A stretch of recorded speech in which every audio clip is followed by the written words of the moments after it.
एक, या तो वो कहते हैं कि इस ऑपरेशन को रोकें, मुज़ाकरात करवाएं, चीज़ों को नॉर्मलाइज करवाएं और फिर आप इलेक्शन की तरफ जाएं, तो फिर आपके चांसेस है कि धांधली वांधली करके आप चीज़ें कंट्रोल कर लेंगे। दूसरा जो ऑप्शन है वो ये कहते हैं फिर इलेक्शन ना करवाएं आप। अगर आपने ये कत्लेआम करना है और इस पूरी तहरीक को ताकत के साथ कुचलना है, तो उसमें आपको सैकड़ों लोग मारने पड़ जाएंगे या दर्जनों लोगों को आपको मारना पड़ जाएगा। तो जब आप इतने सारे लोगों को कत्ल कर देंगे, हर इलाके में लाश जाएगी, पहले ही कश्मीर की आबादी को बहुत ज़्यादा नहीं है, ये बात वहाँ जंगल में आग की तरह फैलेगी और सारे लोग इकट्ठे हो जाएंगे। तो फिर आप इलेक्शन को ख़त्म कर दें, फिर आप 2 साल इलेक्शन ना करवाएं कश्मीर में, और बतौर एडमिनिस्ट्रेटर फैसल राठौर साहब की ख्वाहिश है कि उनको कंटिन्यू करने दिया जाए। ये 2 चीज़ें हैं। लेकिन इसके साथ साथ वो बड़ी चालाकी और होशियारी के साथ पाकिस्तान भर के मीडिया को ऑफ द रिकॉर्ड और बाज़ औक़ात ऑन द रिकॉर्ड अपने लोगों के ज़रिए से ओवरसीज़ पाकिस्तानियों को सबको वो ये कहते जा रहे हैं कि मैं तो मुज़ाकरात का हामी हूँ, मैं तो मुज़ाकरात करना चाहता हूँ, फौरी तौर पे मुज़ाकरात होने चाहिए। कहाँ है एक्शन कमेटी वाले मेरे भाई, उनको मेरे साथ बिठाएं ताकि हम उनके साथ मुज़ाकरात करें। तो दूसरी तरफ वो ये वाला प्रोपेगेंडा भी साथ साथ फैला रहे हैं। तो ये बड़ा ज़बरदस्त खेल है जो खेला जा रहा है। इसमें पीपल्स पार्टी, PMLN, ये सारे बराबर के शरीक हैं, ये मिलकर एस्टेब्लिशमेंट के साथ ये खेल खेल रहे हैं। लेकिन अब करना क्या है? देखिए, इस वक्त जो फार्मूला है वो ये है कि ताकत के ज़रिए से, भरपूर ताकत के ज़रिए से अवामी एहतजाज को कुचल दिया जाए, चाहे उसके अंदर कितना भी नुकसान हो। मीडिया इसको दिखाएगा नहीं और आलमी सतह पे खबरें जाने नहीं दी जाएंगी, और कश्मीरियों को जो उनकी हकूक़ की मूवमेंट है उसके समेत कुचल दिया जाए। और फिर पाकिस्तान पीपल्स पार्टी के लोग जो अभी वज़ीर आज़म है कठपुतली फैसल राठौर, ये लोग मैदान में आए और आकर के आए जी बैठे बात करते हैं। बीच में से ही बंदे चुने जाएं और बैठकर बातचीत की जाए कि नहीं जी देखें वो गलत लोग थे, हम तो आपके साथ हैं, हम तो कश्मीरी हैं, कश्मीरियों के हकूक़ के लिए खड़े हैं। कुछ हकूक़ कश्मीरियों को दे दिए जाएं और कुछ चीज़ें जो है उनको रोक लिया जाए, जो एस्टेब्लिशमेंट की रेड लाइन है वो क्रॉस ना की जाए, तो फिर चीज़ें नॉर्मलाइज हो जाएंगी। और ये लोग जो इस जुल्म और बर्बरियत का हिस्सा है, ये कल को अवाम के साथ हमदर्दियाँ हासिल करने के लिए इकट्ठे भी हो सकते हैं। तो एक प्लान तो इनका ये भी है, लेकिन प्लान तो अल्लाह रब्बुल इज़्ज़त बनाता है ना। असल प्लान तो होता है हमारे रब का, इंसान की प्लानिंग तो धरी की धरी रह जाती है। अब देखना यह है कि रावला कोर्ट में जो प्लान B है वो क्या सामने आता है। इस तसादुम को अवामी एक्शन कमेटी के लोग किस तरीके से अवॉइड करते हैं, क्योंकि जो लोग हैं वो तो बहुत गुस्से में हैं। जो वीडियोज़ आ रही हैं उनमें लोग बहुत गुस्से में हैं, बहुत ज़्यादा शिद्दत के साथ वो चाहते हैं कि उनका सामना भी हो जाए अगर सिक्योरिटी फोर्सेस से, तो हम पीछे नहीं हटेंगे। और ये एक अवामी मूवमेंट है। बाज़ लोग कहते हैं ये एक जत्था है या ये थोड़े से लोग हैं या ताकत के बलबूते पे एक जत्था निकले और निकल कर वो अपने फैसले मनवाए। तो देखें, मैं सादी सी बात करता हूँ, जहाँ पे अवामी हुकूमत हो ना, अवाम के वोटों से हुकूमत बने, फिर उस हुकूमत को ये हक होता है कि वो फैसले करे, और वो हुकूमत इस बात का ख्याल भी रखती है कि फ़ैसले अवाम के हक में करने हैं। जहाँ पे एस्टेब्लिशमेंट कठपुतलियाँ ला के बैठा देती है, वहाँ पे फिर अवाम को बाहर निकलना पड़ता है। फिर आप अवाम को जत्था कह के नहीं दबा सकते। जत्था असल में वो है जो एस्टेब्लिशमेंट ने लाकर बैठाया हुआ है बगैर वोटों के। जत्था असल में वो है जिसको गिलगित बल्तिस्तान पे मुसल्लत किया जा रहा है। जत्था जो करप्ट लोग हैं, बेईमान लोग हैं, चोरों और डाकुओं का एक जत्था ला के आसिम मुनीर साहब ने 2024 के इलेक्शन में पाकिस्तान के ऊपर मुसल्लत किया। जत्था वो है, जत्था वो है जो बंद कमरों के अंदर बैठ के फैसले करता है। अवाम को आप जत्था नहीं कह सकते। ये तो बड़े आराम से कहते हैं कि ये एक जत्था है, मुसल्ला जत्था है, ये आ गया। नहीं, वो जत्था नहीं है। आप आंखें खोल कर देखिए, वो आज़ाद कश्मीर की आवाम है। ऐसा नहीं होगा कि अगर 45 लाख लोग हैं तो सारे के सारे सड़कों पे आ जाएंगे।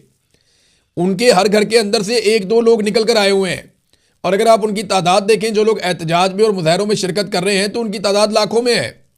हज़ारों गाड़ियां जो हैं वो रस्ते में है। मैंने अभी आपको बताया मैप की मदद से कि कहाँ कहाँ पे लोग किस तरह पहुंचे हुए हैं। तो ये जत्था कह के इनकी तौहीन ना की जाए, ये बड़ी सख्त ज़्यादती है। ये अवामी मूवमेंट है, और अगर ये लोग खड़े रहे और ताकत के साथ खड़े रहे और इन्होंने अपने मुतालबात मनवा लिए, तो ये सारे लोग जो भी नफरत फैला रहे हैं कश्मीरियों के खिलाफ, या ये कह रहे हैं जनाब के कश्मीरी जो हैं वो आटा सस्ता ले लेते हैं, या ये कह रहे हैं कि गिलगिती जो हैं वो आटा सस्ता ले लेते हैं, या ये कह रहे हैं कि ये जो बिजली है वो सस्ती ले लेते हैं। देखें, बिजली उन्हीं के वहाँ से वो सारा पानी आता है जिससे आप बिजली बनाते हैं। यानी अगर आप ये अपने डैम्स को निकाल दें और इन सारे मामलात को बाहर कर दें, तो फिर आप कहाँ जाएंगे? और कश्मीर के नाम के ऊपर ही आपने इतनी बड़ी फौज बनाई है, इतना बड़ा आपने दिफाई बजट रखा है। इंडिया के साथ तो आपका एक मामला ही कश्मीर का है, दूसरी लड़ाई कौन सी है आपकी उसके साथ? आपकी पूरी फौज का जो जवाब है 70 साल में, वो कश्मीर की बुनियाद के ऊपर है। कश्मीर पे आपने अपना पूरा एक आलमी मुकदमा खड़ा किया है। कश्मीर का नाम ले लेकर आपने, यानी ये आप बेवकूफ़ नहीं बना सकते कौम को, आप नहीं बेवकूफ़ बना सकते कौम को। आपको कश्मीर से क्या मिलता है ये बताए बगैर आप ये नहीं कह सकते कि आपने कश्मीरियों को क्या दिया है। रियासत ऐसे ही काम करती है, जहाँ पे लोग कमज़ोर होते हैं वहाँ पे ज़्यादा सपोर्ट की जाती है।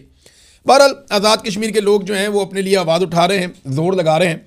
ये जो टाइम है ये बहुत इंपॉर्टेंट है, क्योंकि अभी जो अगले 24-48 घंटों में फ़ैसले होंगे वो ये बताएंगे कि ये तहरीक किस तरफ जाती है। और इस्टेब्लिशमेंट का अभी तक जो मूड नज़र आता है वो ताकत के अलावा कोई और ज़बान ना बोलना चाहते हैं, ना बात करना चाहते हैं। डोनाल्ड ट्रंप उनके साथ है, उन्हें परवाह ही नहीं किसी बात की। वो कहते हैं जितने बंदे भी मारने पड़े। बल्कि एक बहुत बड़ा आदमी है, उसके बेटे ने कहा, और पाकिस्तान से बाहर एक जगह पे उसने कहा कि अगर हमें 4-5 हज़ार बंदा भी मारना पड़ा तो मसला कोई नहीं है। तो दूसरे शख्स ने हैरान होकर कहा कि क्या मतलब? उसने कहा जी मतलब ये है कि ट्रंप हमारे साथ है, हम बंदे भी मार देंगे तो हमें अब कोई फ़र्क नहीं पड़ता, हम इधर ही रहेंगे, हम कहीं नहीं जा रहे। उसके बाद फिर हमने देखा जैसे आईनी तरामीम हुई और जैसे बाकी चीज़ें हुई तो वो बात सच साबित हुई है। नाज़रीन, पाकिस्तान आर्मी का एक हेलीकॉप्टर MI-17 मुजफ्फराबाद के नज़दीक गिरकर तबाह हो गया, और इसके गिरने की वजह जो है वो टेक्निकल बताई जा रही है। इसमें कौन से ऑफिसर्स थे इनके बारे में भी कोई इतला नहीं दी गई, लेकिन इब्तदाई इतला के मुताबिक 2 अलग अलग क्लेम्स आ रहे हैं। एक में कि 17 लोग थे, एक में 21 लोग थे, लेकिन ये तमाम लोग जो हेलीकॉप्टर में मौजूद थे, इस बात की कन्फर्मेशन है कि वो सारे लोग शहीद हो गए हैं। ये एक अफसोसनाक वाक़या है। इसकी तफसीलात मज़ीद आएंगी तो मैं आपके सामने रख दूँगा। अभी फ़िलहाल आज़ाद कश्मीर की सूरत हाल के ऊपर मैं सिर्फ वन लाइनर आपको बता दूँ कि अगले 48 घंटों में जो कुछ भी जॉइंट अवामी एक्शन कमेटी करेगी और जो सिक्योरिटी फोर्सेस करेंगी उस पे इन्हिसार होगा कश्मीर के मुस्तकबिल का, कि कश्मीर का मुस्तकबिल क्या होगा और कश्मीरी किस तरफ खड़े होंगे और वो क्या फ़ैसला करेंगे। देखें, सबसे बेहतर तो ये है कि अवामी राय का एहतराम किया जाए। बंद कमरों के अंदर चंद लोग बैठकर जो फ़ैसला करते हैं, उन फ़ैसलों ने पाकिस्तान को कहाँ से कहाँ पहुँचा दिया। इकॉनमी का बेड़ा गर्क हो गया, मईशत जो है वो आपके सामने आखिरी दमों पे है। अब बजट आप नहीं बना पा रहे, बार बार बजट आपका डिले हो रहा है, आगे जा रहा है। वजह क्या है? पैसा ही नहीं है और कहीं और से पैसा आने की उम्मीद भी नहीं है। कारोबार बंद हो गया, बैरूनी सरमायाकारी ख़त्म हो गई, सियाहत पाकिस्तान में ख़त्म हो गई, दहशतगर्दी का पाकिस्तान में उरूज हो गया। ये बंद कमरों में चंद जर्नैलों के और चंद सियासतदानों के फ़ैसले उन्होंने पाकिस्तान को यहाँ तक पहुँचा दिया। तो कश्मीर के अंदर आप ये तजर्बा ना करें, वहाँ की आवाम को वहाँ के फ़ैसले करने दें। नादरीन, DG ISPR ने चंद सालों के बाद अपने एक्स अकाउंट का, ये जो ट्विटर का अकाउंट होता है एक्स का, इसका उन्होंने कमेंट वाला एरिया खोल दिया कि आप उसमें कमेंट कर सकते हैं। उन्होंने उसको पहले बंद किया हुआ था। फिर लोगों ने जो कमेंट्स किए हैं, लोगों ने बेशुमार कमेंट्स किए हैं, सैकड़ों कमेंट्स जो हैं वो आए फौरी तौर पे, और फिर दोबारा से जो कमेंट वाला सेक्शन है उसको बंद कर दिया गया। यानी अवामी राय इतनी सख्त ख़िलाफ़ है इस वक्त मिलिट्री एस्टेब्लिशमेंट के, और वो ऐसे रद्द-ए-अमल देते हैं मिनटों के अंदर कि वो जो कमेंट्स वाला सेक्शन है उसको चेक करने के लिए खोला गया था कि ज़रा देखते हैं कि अवामी राय बदली है या नहीं बदली, क्योंकि बेशुमार लोग भर्ती भी किए गए हैं। लेकिन जो अमूमी तौर पे अवाम की राय है वो बड़ी सख्त है मिलिट्री एस्टेब्लिशमेंट के बारे में, क्योंकि फ़ौज ने एक इलेक्शन चोरी करवाया पूरा, और आसिम मुनीर साहब इसका मेन किरदार है। और इलेक्शन चोरी करके उन्होंने उन लोगों को लाकर बैठा दिया जिन्हें अवाम नापसंद करते हैं। अब जब तक अगला इलेक्शन नहीं होगा ना, तब तक ये मामला ऐसे ही चलेगा। रिजीम चेंज ऑपरेशन के बाद से लेकर अब तक मिलिट्री एस्टेब्लिशमेंट बयानिए के मैदान में एक लम्हे के लिए भी संभल नहीं पाई, सवाए इसके कि पाकिस्तान के अवाम ने उनका साथ दिया था उस वक्त जब इंडिया के साथ पाकिस्तान एक लड़ाई में चला गया था। लेकिन अब हर वक्त तो लड़ाई नहीं लगी रह सकती, और ना पाकिस्तान हर वक्त लड़ाई अफोर्ड कर सकता है, वैसे इंडिया भी नहीं कर सकता। नाज़रीन, सुहेल अफरीदी साहब की मुश्किलात में इजाफा होता जा रहा है। एक एक करके जो नाराज़ अरकान हैं वो सामने आ रहे हैं, और इमरान खान साहब की रिहाई के लिए जो कोशिशें दावा किया गया था सुहेल अफरीदी की जानिब से, वो सारी जामिद होती जा रही है। सुहेल अफरीदी की इमरान खान से मुलाकातें तो नहीं हो पा रही, लेकिन वो शहबाज शरीफ और मोहसिन नकवी से मुलाकातें कर रहे हैं, और वो उसी रास्ते पे हैं जिस रास्ते पे गंडापुर साहब चले थे। गंडापुर अच्छा बच्चा था, सुहेल अफरीदी भी अब तकरीबन अच्छा बच्चा है, और चीज़ें काफ़ी बेहतर होती चली जा रही हैं सुहेल अफरीदी के लिए, और वो अपनी हुकूमत नहीं गंवाना चाहते मेरे ख्याल में। और बजट में भी उन्होंने वफाक की बातें मानी हैं, यानी वफाक के कहने के ऊपर तरक्याती बजट कम हो रहे हैं, वफाक के कहने के ऊपर सरप्लस वाले मामलात हो रहे हैं, वफाक के कहने के ऊपर अरबों रुपए कुर्बान हो रहे हैं खैबर पख्तूनख्वा के अवाम के। तो सुहेल अफरीदी जो है वो अच्छे बच्चे की तरह मामलात कर रहे हैं। अब इमरान खान को बाहर निकालने के लिए कोई तहरीक का रास्ता तो सुहेल अफरीदी ने फ़िलहाल अपनाया नहीं, और अगर वो नहीं अपनाते तो फिर एक ही रास्ता है कि इमरान खान साहब डील करके बाहर आए। तो डील के बगैर तो इमरान खान साहब के बाहर आने के इम्कानात तकरीबन अब ख़त्म होते जा रहे हैं, क्योंकि तहरीक खड़ी नहीं हो रही। जब तक कि अवामी दबाव नहीं होगा, बड़ी तहरीक खड़ी नहीं होगी, तब तक मिलिट्री इस्टेब्लिशमेंट, ख़ास तौर पे आसिम मुनीर साहब इमरान खान साहब को नहीं छोड़ेंगे। देखें ना, मईशत का इन्होंने बेड़ा गर्क कर दिया, पाकिस्तान हर शोबे के अंदर नीचे गया। यहाँ पे बजाय इसके कि ये एक अवामी दबाव पैदा करते इमरान खान जैसे लीडर को बाहर लाने के लिए ताकि पाकिस्तान में इस्तेहकाम आता, ये उल्टा इस्टेब्लिशमेंट के फैसलों के पीछे पीछे चलना शुरू हो गए। और अब तनकीद भी बहुत हो रही है और तनकीद होनी भी चाहिए।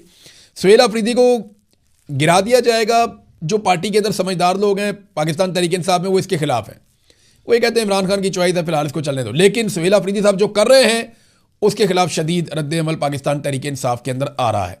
और सुहेल अफरीदी कोई ऐसा नहीं लगता कोई तहरीक बनाते हुए दिखाई दे रहे हो, या कोई तहरीक बना रहे हो, या कोई कारकुनों को इकट्ठा कर रहे हो, या नौजवानों की कोई तंजीम खड़ी कर रहे हो, या नौजवानों को इकट्ठा कर रहे हो। अब ऐसा दिखाई नहीं देता। तो अब तक के लिए इतना ही। अपना ख्याल रखिएगा, अपने इस चैनल का भी। अल्लाह हाफ़िज़।